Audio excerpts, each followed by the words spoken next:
La génération perdue de 79. Pour les familles, cependant, le temps n'offrait aucun oubli facile. Il ne faisait qu'étirer leur angoisse en une douleur chronique et implacable. Isaiah Thomas, robuste père de 32 ans, lorsque son fils Malik fut enlevé, vieillit d'une manière que les seules années ne sauraient expliquer. L'énergie vibrante qui le définissait autrefois, le rire facile qui emplissait leur foyer s'était éteint, remplacé par une intensité silencieuse, presque monastique. Sa femme Sarah ne se remit jamais vraiment de la disparition de Malik. La lumière de ses yeux s'était éteinte, sa santé déclina progressivement, et elle s'éteignit durant l'hiver 1987.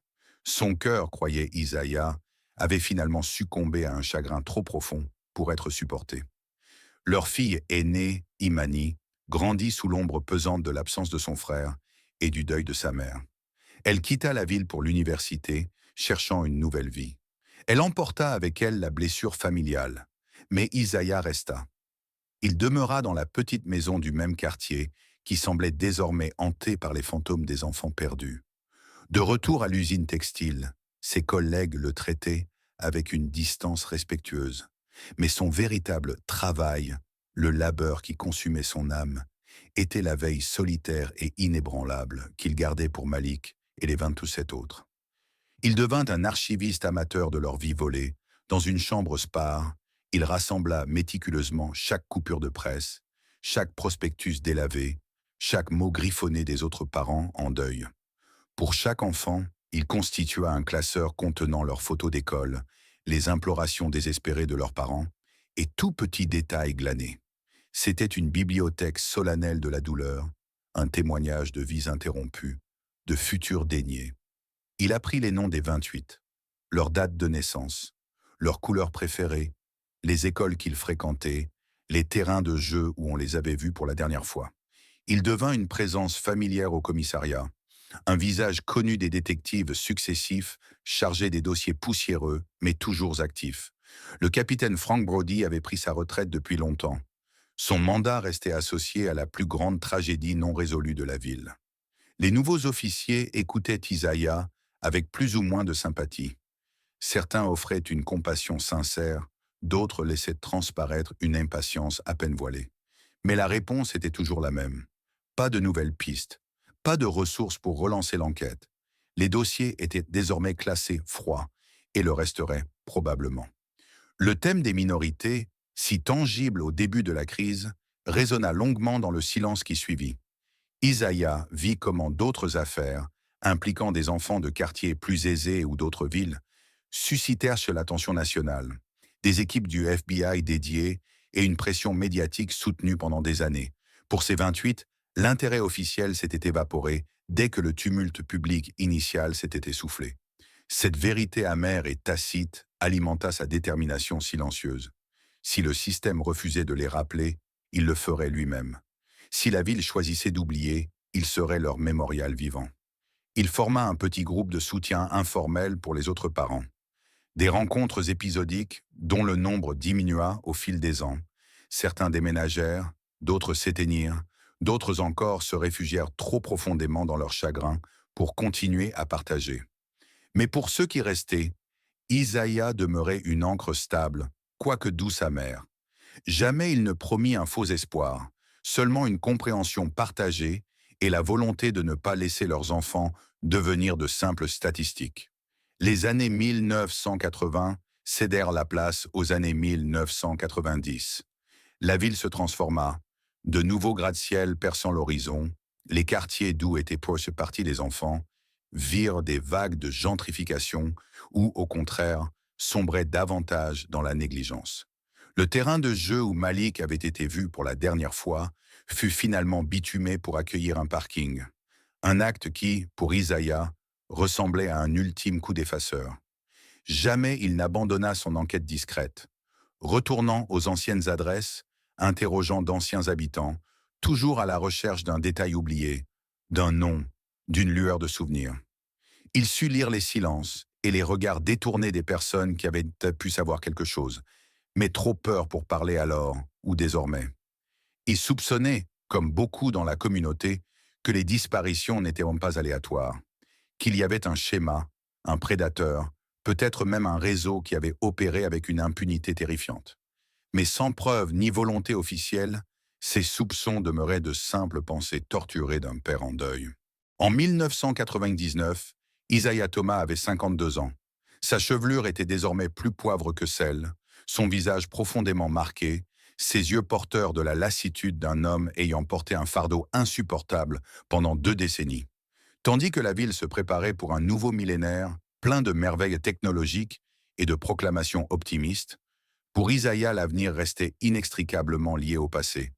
À cet été de 1979 où le rire des enfants avait été volé de ses rues.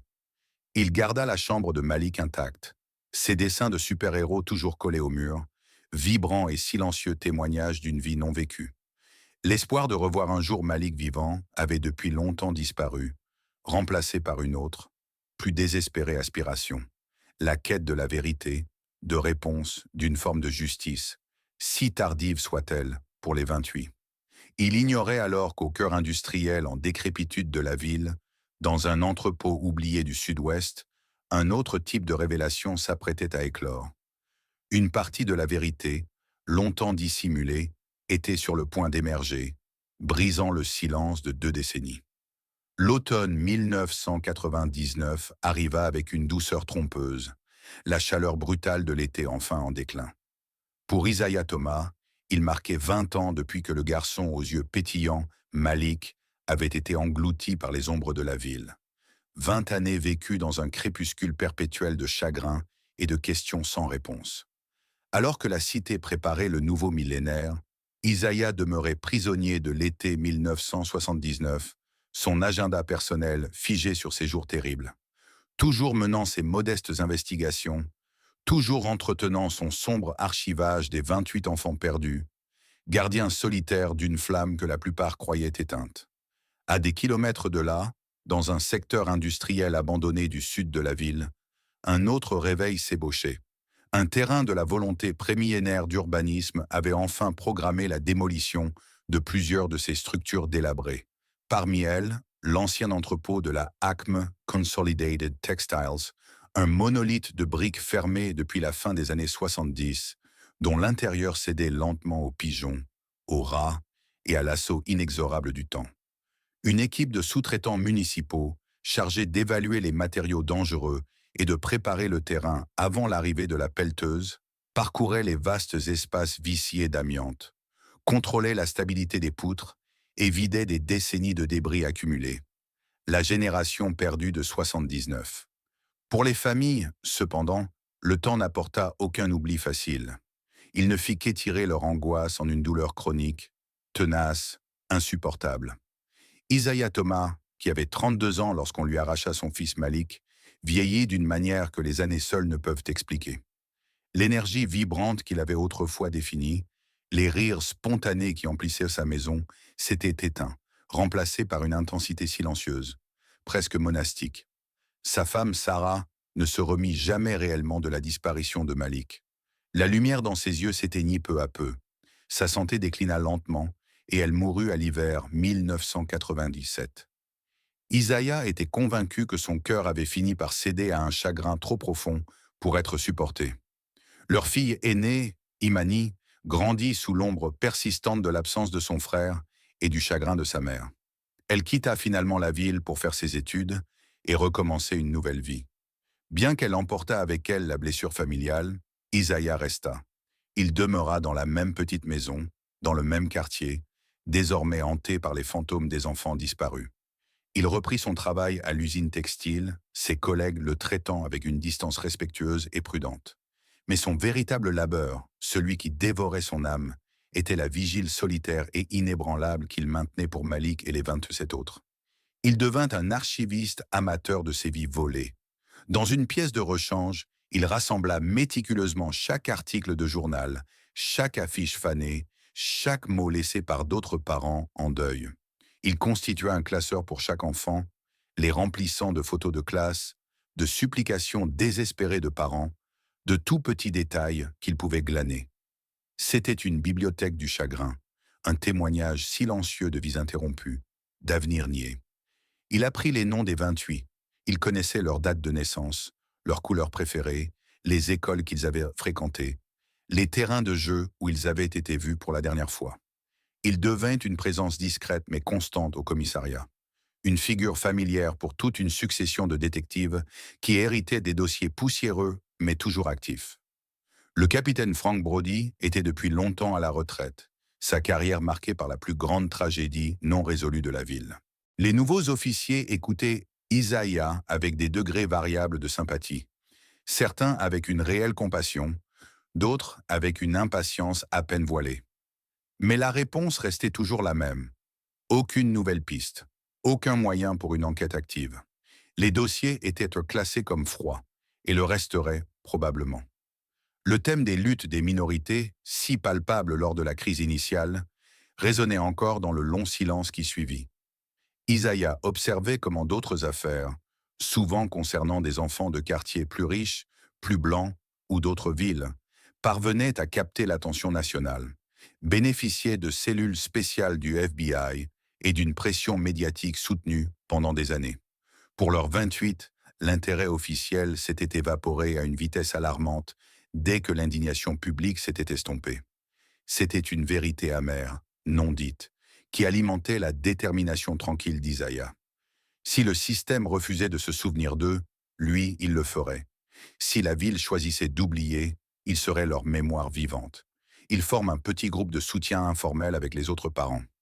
Ils se réunissaient de temps en temps, leur nombre diminuant au fil des années. Certains déménageaient, d'autres décédaient, et d'autres encore s'enfermaient trop profondément dans leur chagrin pour le partager. Mais pour ceux qui restaient, Isaiah était un repère constant, bien que mélancolique.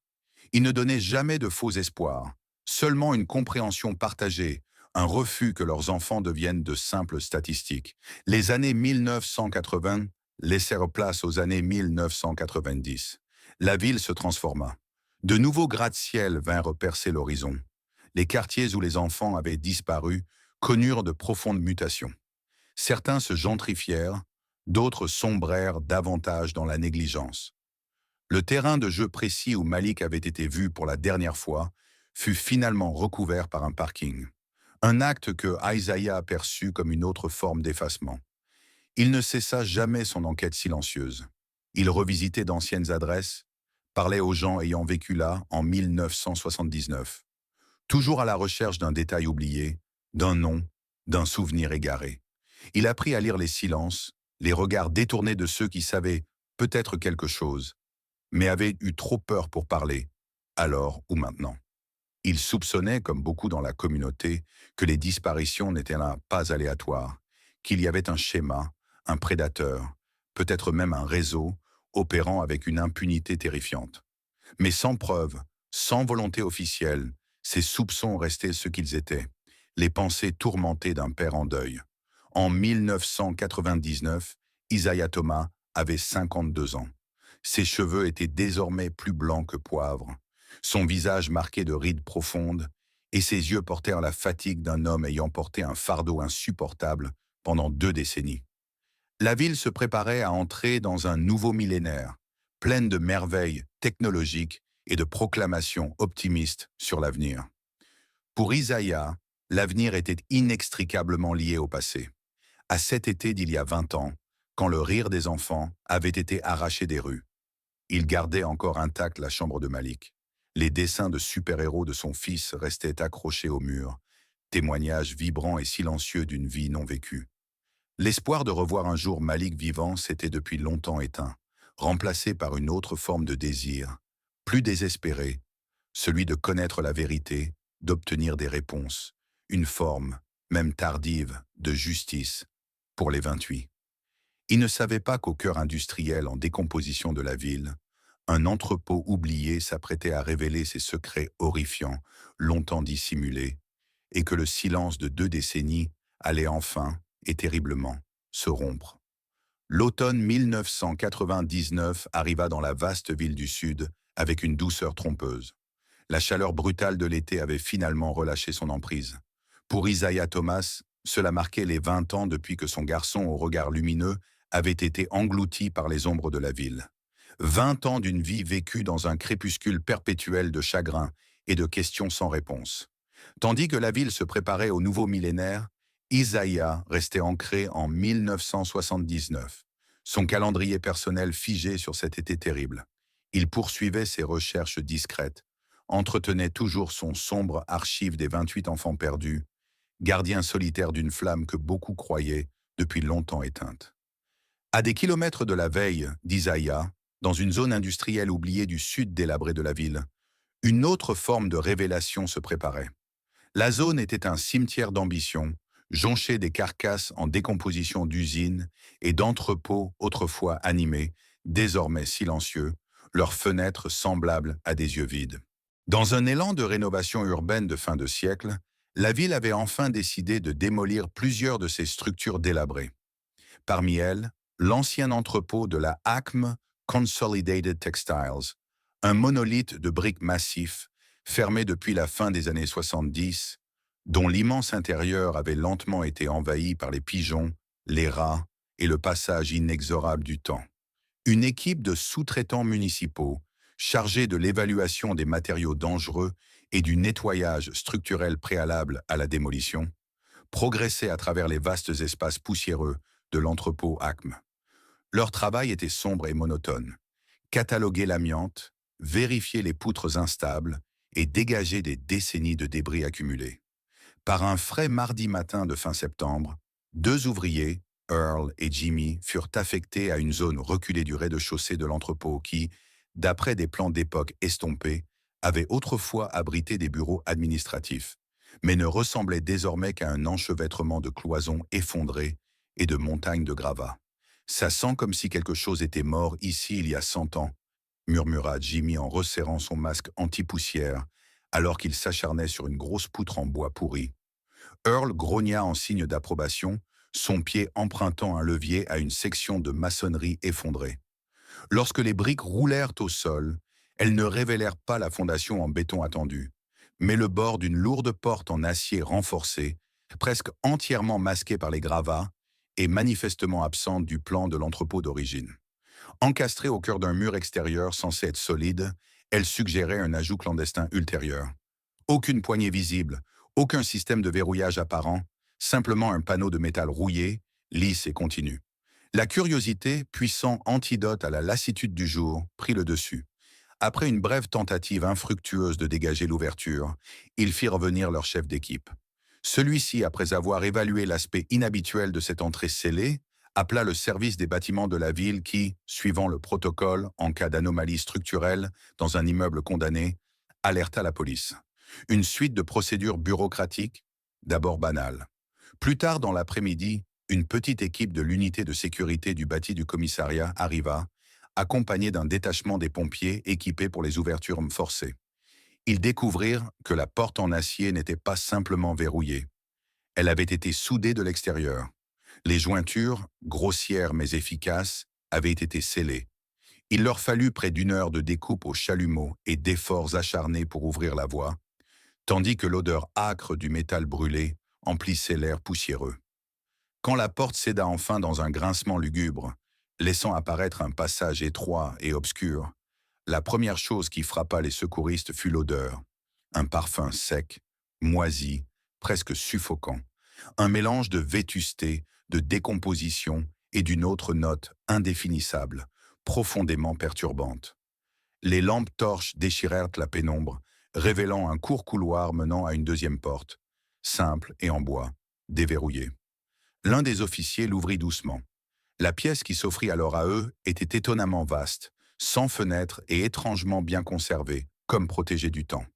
Elle ne contenait ni machines industrielles ni bureaux abandonnés, mais de longues rangées d'étagères de fortune, assemblées à partir de caisses et de planches. Sur ces rayonnages, méticuleusement disposés, se trouvait un ensemble d'objets à la fois horribles et déchirants.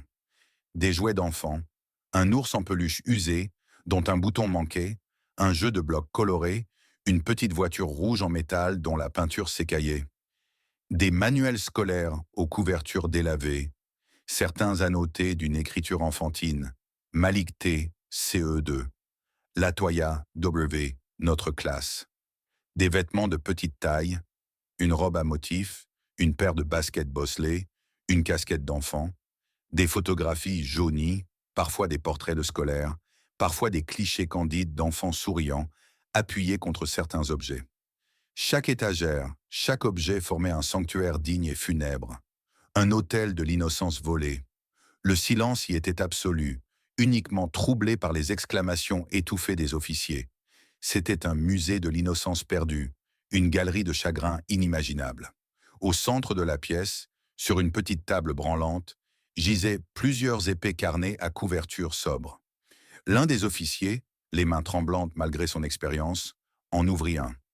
Alors commença la cristallisation de l'horreur, des pages couvertes d'une écriture fine, presque arachnéenne, énumérant des noms, ou, lorsque ceux-ci étaient inconnus, des descriptions glaçantes, ou assorties de dates correspondant aux disparitions de 1979, de symboles cryptiques, d'observations cliniques sur les habitudes des enfants, leur apparence, leurs derniers instants connus. Parfois étaient scellés entre les feuillets de petites fleurs séchées ou des croquis détaillés des objets désormais exposés sur les étagères. C'était le journal du kidnappeur, un registre méticuleux et diaboliquement précis, un témoignage de son obsession morbide pour la possession des enfants qu'il avait enlevés. La découverte de cet entrepôt et de son contenu provoqua une onde de choc immédiate dans la police, puis dans toute la ville. Ce lieu n'était pas qu'un simple dépôt d'objets. C'était un lien tangible et direct avec les 28 enfants disparus en 1979, une pierre de Rosette, potentielle pour enfin déchiffrer l'une des énigmes les plus douloureuses et durables de la ville. Le silence de 2 décennies ne s'était pas seulement brisé, il avait été pulvérisé par le témoignage glaçant et somptueusement organisé d'un tueur. Cette révélation ne se limita pas à la sphère policière. Elle rouvrit une blessure vieille de 20 ans au cœur de la communauté.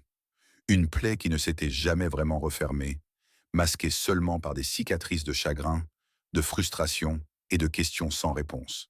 Les nouvelles, d'abord contenues dans les canaux officiels, finirent par filtrer, et bientôt la ville tout entière fut en proie à la spéculation, à l'horreur et à un regain d'attention déchirant pour les 28 disparus de 1979. Pour les familles, ce fut un tourbillon d'émotions.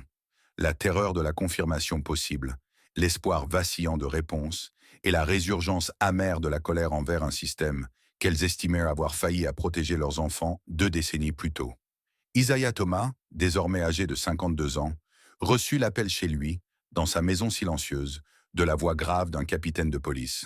Il parlait d'un développement majeur dans ses affaires classées de 1979, de biens retrouvés susceptibles de concerner plusieurs victimes, dont son fils Malik. Isaiah écouta, la main serrée sur le combiné, les jointures blanchies. Les années de stoïcisme menaçaient de se fissurer. Entrepôt, jouets, carnet. Des mots cliniques, officiels, qui le frappèrent comme autant de coups de marteau. En quelques jours, une task force multiservice de haut niveau fut constituée, contraste saisissant avec les maigres moyens et l'indifférence apparente de 1979.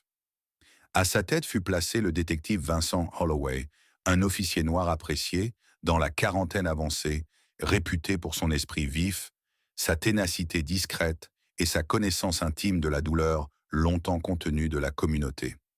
Jeune en 1979, il vivait alors dans la ville et se souvenait parfaitement de cette atmosphère de peur qui régnait dans son quartier. Il savait que cette affaire n'était pas un simple dossier classé, c'était un rendez-vous avec le passé. L'un des premiers gestes du détective Holloway fut de contacter Isaiah Thomas. Il ne se contentait pas de demander à Isaiah une identification formelle des objets susceptibles d'appartenir à Malik. Il a compris que l'archive inestimable de connaissances qu'Isaiah avait patiemment constituée pendant 20 ans était tout aussi essentielle. Isaiah, avec ses classeurs remplis d'articles de journaux, de photos et de notes sur les 28 enfants, ainsi que son réseau discret de familles endeuillées, n'était pas seulement le père d'une victime. Il était l'historien vivant de cette tragédie. L'entrepôt lui-même, désormais scellé et lourdement gardé, devint l'épicentre d'une vaste opération médico-légale. Des équipes cataloguaient chaque jouet, chaque manuel scolaire, chaque pièce de vêtement, recherchant ADN, empreintes digitales ou tout indice susceptible d'avoir survécu 2 décennies dans cet environnement enfermé et moisi. Le volume d'objets était écrasant, chacun le poing serré d'une vie fauchée. L'atmosphère du poste de commandement de fortune installé à proximité était chargée d'une détermination sombre. Mais le cœur véritable de l'enquête, la clé qui pouvait enfin dénouer le puzzle monstrueux, résidait dans les carnets épais découverts sur la table bancale, l'archive du gardien. Le détective Holloway y affecta ses meilleurs analystes, linguistes médico-légaux et profileurs, afin de déchiffrer ces manuscrits. Isaiah Thomas, après avoir formellement reconnu la petite voiture rouge ébréchée de Malik et un exemplaire usé de sa bande dessinée de super-héros préférés parmi les objets récupérés, fut invité à participer aux travaux. Sa connaissance intime des noms des enfants, de leurs écoles et de leurs quartiers se révéla inestimable. Les carnets offraient une plongée dans un esprit profondément perturbé.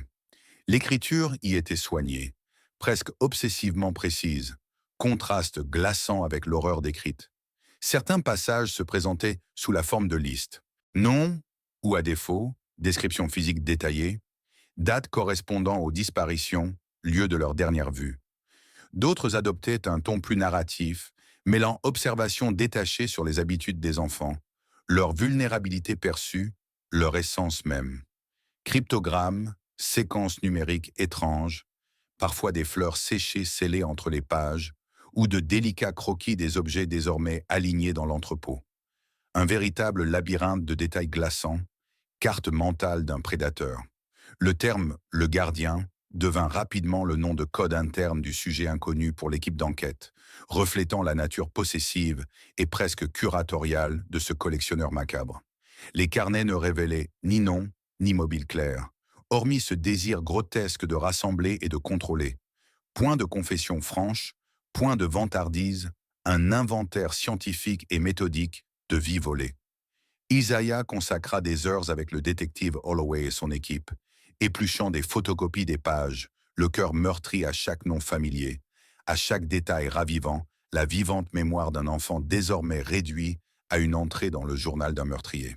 Il aida à identifier des enfants dont les noms étaient mal orthographiés ou simplement évoqués par une description.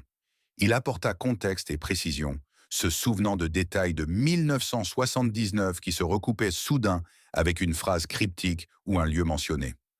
Son chagrin, constant, sourd, se mua en une détermination aiguë, un besoin désespéré de tirer le gardien des ténèbres. Le thème des luttes des minorités refit surface avec force. La minutie des carnets et l'audace d'une telle collection trahissaient un auteur persuadé de son impunité, certain que ses victimes étaient invisibles aux yeux de la ville. L'injustice résonnait. Comment un tel monstre avait-il pu agir si longtemps, enlever tant d'enfants, sans que le système ne sonne l'alarme? En 1979, l'enquête du capitaine Frank Brody fut réexaminée avec acuité. Ses décisions, la répartition des moyens, son empressement apparent à écarter la piste d'un prédateur en série furent jugés au regard de ces nouvelles preuves terrifiantes. À la fin de 1999, la Task Force se plongeait dans le dédale des carnets.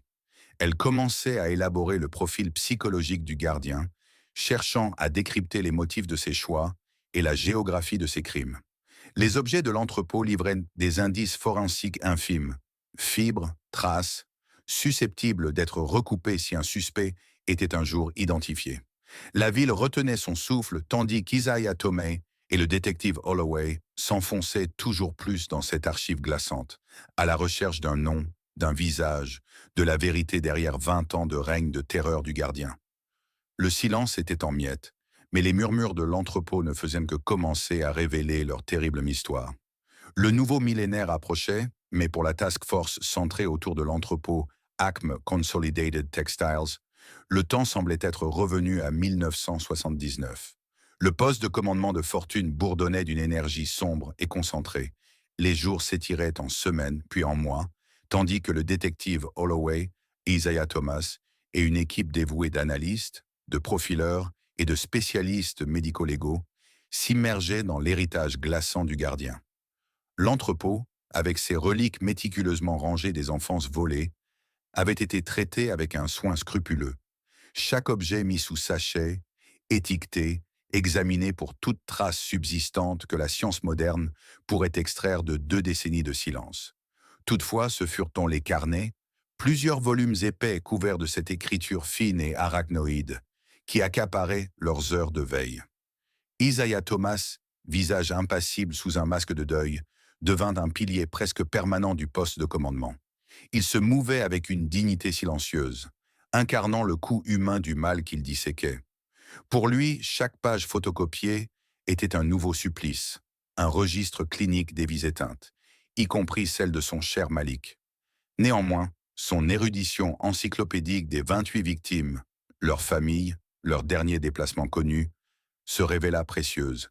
Il pouvait donner un visage, une personnalité, un souvenir chéri aux descriptions souvent cryptiques ou initiales laissées par le gardien. Les carnets n'étaient pas des aveux directs, mais quelque chose de bien plus troublant, un rituel documenté. Le gardien consignait dates, heures, observations sur les victimes potentielles, notes sur leur routine et leurs faiblesses supposées. Des croquis de lieux, terrains de jeu, coins de rue, arrêts de bus, annotés de symboles dont l'équipe peinait à percer le sens. D'autres pages contenaient des fleurs ou des feuilles séchées, ramassées, semble-t-il, à l'endroit où l'on avait vu les enfants pour la dernière fois, ou là où leurs affaires avaient été découvertes. La nature possessive et curatoriale de la collection dans l'entrepôt se retrouvait dans le souci du détail obsessionnel du journal écrit. Un profil psychologique commença à se dessiner. Le gardien était vraisemblablement intelligent, méthodique et patient, capable de planification à long terme et d'exécution méticuleuse. Il agissait avec un effrayant sentiment de droit et de contrôle, considérant les enfants non pas comme des êtres humains, mais comme des objets à observer, acquérir et cataloguer. Le langage employé dans les carnets était détaché, parfois presque scientifique, entrecoupé de passages plus grandiloquents, presque philosophiques, laissant entrevoir une idéologie personnelle torturée ou une justification tordue de ses actes. Aucune trace de remords, seulement une documentation froide et précise. Les linguistes forensiques notèrent des tournures de phrases particulières, des mots récurrents et un style d'écriture distinctif qui, malgré sa netteté, comportait certains flourish propres à son auteur. Ils cherchèrent des liens linguistiques avec des figures locales de 1979, croisant annuaires municipaux anciens, registres d'employés et même listes de paroissiens que Isaiah avait conservés. La tâche était monumentale. Le détective Holloway concentra son équipe sur l'extraction de renseignements exploitables à partir des carnets. Y avait-il des motifs dans le choix des victimes? Le gardien opérait-il dans des zones géographiques sous-spécifiques? Les croquis superposés au plan moderne de la ville et aux connaissances historiques d'Isaiah sur les transformations de quartier commencèrent à dessiner un véritable terrain de chasse, une zone de confort pour le coupable. Une piste prometteuse vint d'entrer décrivant l'observation à distance d'enfants, parfois même en précisant des points de vue particuliers. L'équipe revisita ces lieux, aujourd'hui profondément modifiés par 20 années de développement urbain, et tenta d'imaginer leur aspect en 1979. Ils les croisèrent alors avec des entreprises et résidences connues de suspects potentiels de l'époque. Le thème des luttes des minorités planait en toile de fond. Dans certains passages, le gardien se montrait méprisant ou insultant envers les quartiers, les familles, ou la supposée négligence de surveillance des enfants, écho glaçant de l'indifférence sociétale qui avait permis à tant d'entre eux de disparaître sans réaction appropriée.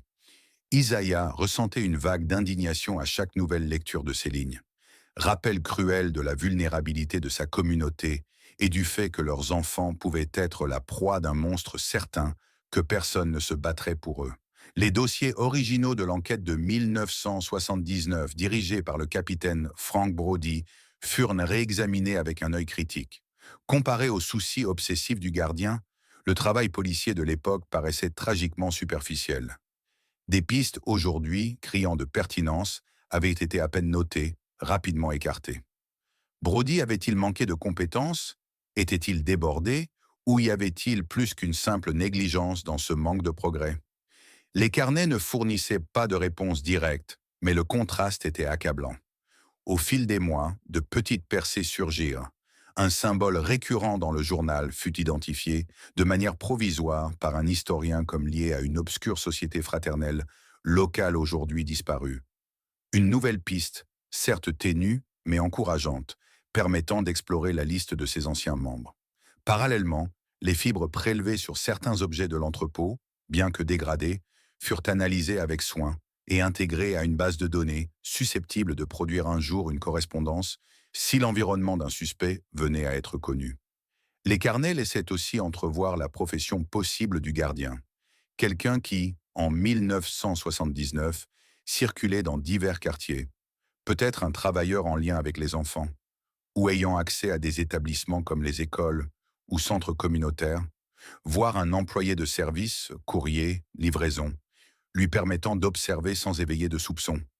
Les entrées mentionnaient des emplois du temps et des opportunités, suggérant une vie offrant des périodes d'activité intense et concentrée. Isaiah Thomas, témoin du travail méticuleux, sentit en lui un lent et douloureux basculement. Le chagrin brut demeurait partie intégrante de son âme, mais s'y ajoutait désormais une concentration implacable.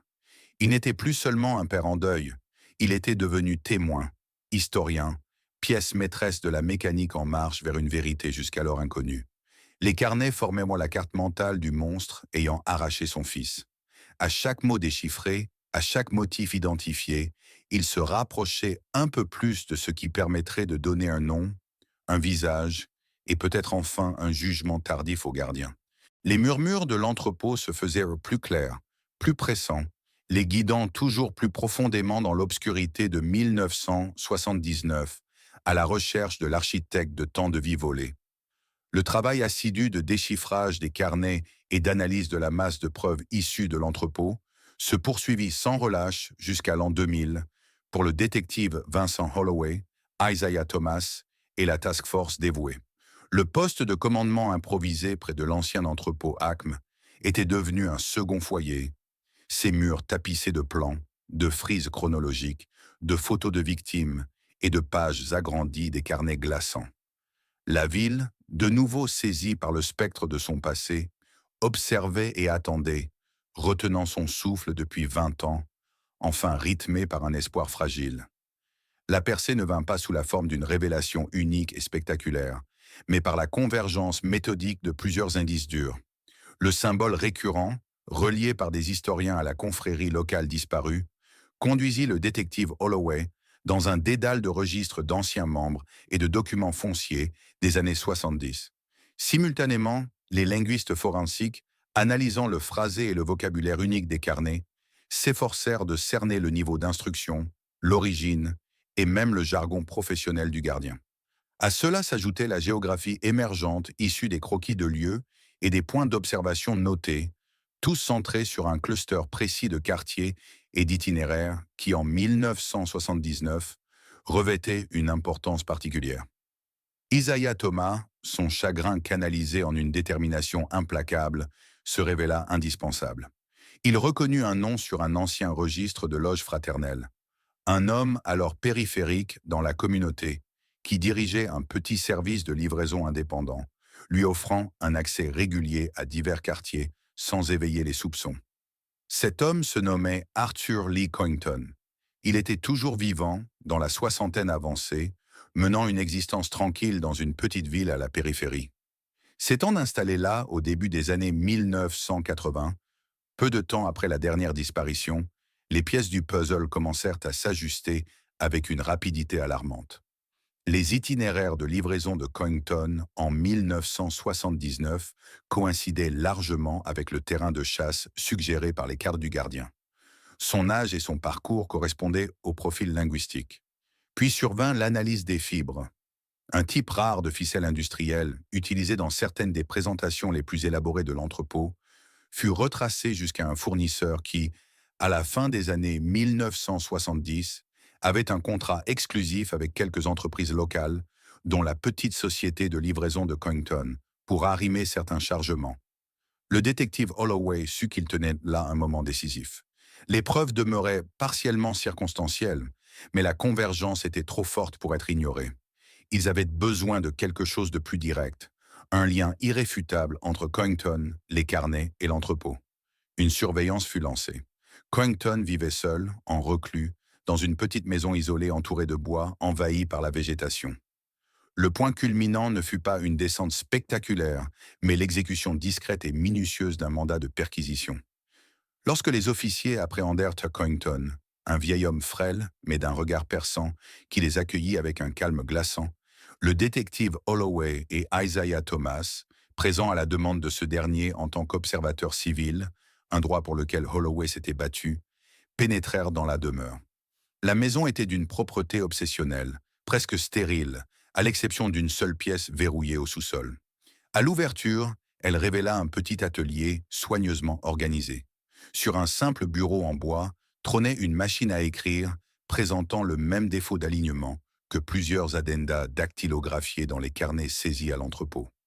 À côté, un assortiment de stylos dont l'encre correspondait à celle des notes manuscrites et, plus accablant encore, un carnet neuf dont les premières pages portaient la même écriture fine et arachnéenne, consignant des observations récentes et troublantes d'enfants dans sa ville actuelle. Le gardien n'avait pas cessé sa macabre collection. Il s'était seulement adapté. L'arrestation d'Arthur Leckington se fit rapidement. Confronté aux preuves accablantes, carnet, entrepôt et désormais son propre domicile, son calme commença à se fissurer lors de l'interrogatoire. Il n'offrit ni confession émotive, ni demande de pardon. Avec un détachement inquiétant, il confirma que les carnets étaient son œuvre, le catalogue de sa beauté éphémère. Il parle de préserver des moments et de comprendre des schémas. Ses motivations restèrent un enchevêtrement obscur de psychose et d'obsession hors de portée de la raison. La confrontation des carnets avec les déplacements connus de Coington et d'autres éléments de preuve conduisit à la découverte tragique de plusieurs tombes anonymes dans des bois isolés qu'il fréquentait en 1979 et 1980. On ne retrouva pas tous les 28 enfants.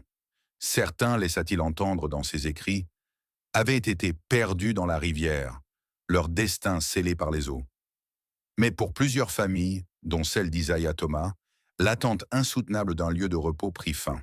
Les restes de Malik furent identifiés grâce au dossier dentaire, puis à une comparaison ADN avec Isaiah. Le procès d'Arthur Leckington fut un événement sombre et effroyable, révélant l'étendue de son règne de terreur vieille de plusieurs décennies. Les carnets, présentés comme pièces à conviction, stupéfièrent la ville. Isaiah Thomas témoigna, la voix lourde de douleur mais ferme dans ses convictions, portant la parole non seulement pour Malik, mais pour tous ses futurs volets. Coington fut reconnu coupable de multiples enlèvements et meurtres, et condamné à passer le reste de sa vie, aussi longue soit-elle, derrière les barreaux. Pour Isaiah Thomas, le verdict n'apporta pas la joie, mais une paix profonde et grave. Le monstre qui avait enlevé son fils et hanté sa vie pendant 20 ans était enfin démasqué et confiné. Il avait obtenu des réponses, aussi terribles fussent-elles. Il put enfin enterrer Malik, non seulement sous terre, mais aussi dans son propre cœur. La ville, elle aussi, connut un moment de vérité. Cette affaire força une douloureuse réévaluation des enquêtes de 1979, mettant au jour les biais systémiques et la négligence qui avaient permis aux gardiens d'agir si longtemps, ces victimes étant largement invisibles aux yeux des autorités. Le capitaine Frank Brody, depuis longtemps retraité, fut publiquement condamné, bien qu'aucune poursuite officielle ne soit engagée contre lui pour sa gestion des premiers dossiers. Dans les années qui suivirent, Isaiah Thomas devint un défenseur discret des victimes et de leurs familles, et un militant pour la réforme du traitement des affaires de personnes disparues, en particulier celles impliquant des enfants issus de minorités. Il ne se remaria jamais. Sa vie resta à jamais marquée par l'absence de Malik, mais la plaie béante de l'incertitude commença enfin à cicatriser, remplacée par la dignité sobre d'un père qui avait lutté et découvert une vérité terrible. Les murmures de l'entrepôt avaient finalement trouvé une voix. Et s'il racontait d'une douleur indicible, il témoignait aussi de la résilience d'une communauté, de l'amour inaltérable d'un père et de la demande ultime et inébranlable de justice.